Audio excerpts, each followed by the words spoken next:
What's up, Godzilla fans? Gojira54 here, and today's video is actually going to be on the Gamera 2015 trailer, and more precisely, what will stay and what will not, or what will make the final cut of the movie and what will not.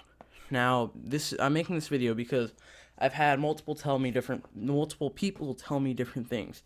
I know that this is a concept trailer, but I've had people say that none of it is going to really make it in, but I've also had other people that told me some things will make it in. Now, I'm going to give my part on it. I think some things will make it in. I think most of them will, but some might be tweaked. Now, so let's just start. Now, the first thing that will make it in, I'm just going to go through the list. Basically, I think that this trailer was way too specific to leave out the whole storyline with the kid and the father and stuff like that. I think that the whole swarm of Gausses attacking the city and killing the father and the son left 10 years later, I think that's way too specific, because if they wanted to make like a true concept trailer, they could have just gone the Godzilla 2014 route with the original concept teaser trailer where it showed nothing, no character, nothing at all except destruction, a random monster, and then Godzilla roaring, because that still builds up hype, but it doesn't really build up story. It's just like, this is what's gonna happen.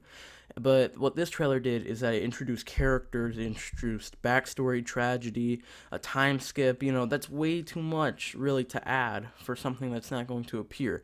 Like, what would be the point of it? That would be like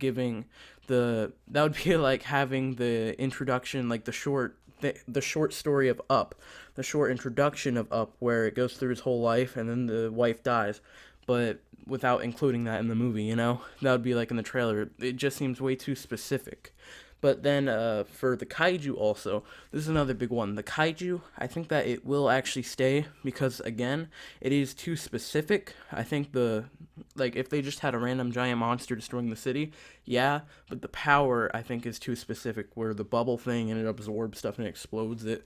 That's a really cool power, by the way. So I think it's too specific. But if they don't use the kaiju, which I think they might use the kaiju, just might tweak the design, make it look different, more original than just generic looking, I think they'll definitely implement the power. But really, other than that, I think everything else will stay. I don't really think a lot of stuff will be left out. The kaiju is really the one up for debate. I think they'll implement things with the kaiju, like the ability, maybe some of the features. They'll just probably drastically change it, but still retain to the original idea, But I think that's what's really going to happen. I think Gamera's design is really going to stay the same, and the Gamera design really looks good, actually. I really like it. I think the whole Gauss thing is going to happen, but the concept trailer, this is what it is. I don't really like the look of it. Like, I think it looks cool, but I think it's also looking like trying to be too dark and gritty, kind of like the DC movies, or like the Attack on Titan movie that Toho made. I didn't really like the look of it. It looks like it's trying to be too dark, too gory, to be like, oh, this is serious. Like, while the Gamera trilogy, it was somewhat dark, but it was as dark as it needed to be. I just hope they don't go over dark with this, because this is a concept trailer. So if this is what the whole movie's going to look like, it's going to have that weird, filter to it, the grayish one, the Matrixy looking one. If it has that throughout the whole movie, I think that might set some viewers off, including myself, a little bit. But just as long as they have Gamera, just as long as they have another monster, that would be really awesome. But yeah, guys, that's basically all I have. So thank you guys so much for watching, though. Please rate, comment, subscribe. Give a big thumbs up if you enjoyed this video. Also, tell me what you guys think of this. Tell me what will appear. Tell me what will not appear. And tell me what you guys think of the concept. Is it a little too Attack on Titan-ish? But thank you guys so much for watching again. And Gojira54, as always, out.